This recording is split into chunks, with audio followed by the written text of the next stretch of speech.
Hey, what's up, guys? Working another truck in here with the customer. Customer complaints won't start. You guys can see. You guys can see the. You guys can see the dash. The instrument cluster lights go like crazy.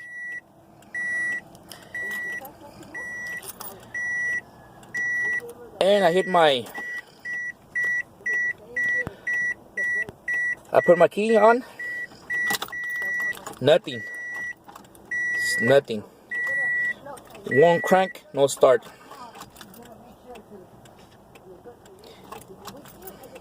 But if I go to the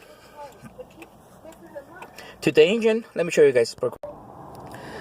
Customer replaced the new starter.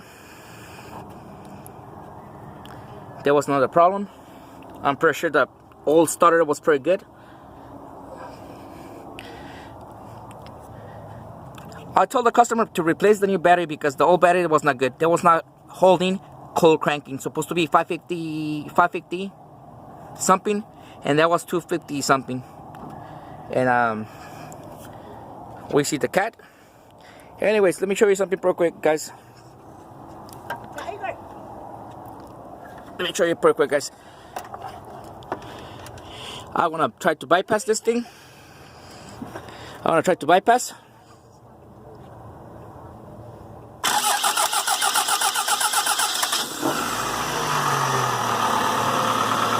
Then we have problems from the ignition switch from over here. Then tomorrow's going to be the troubleshooting. Thank you for watching. See you guys next time.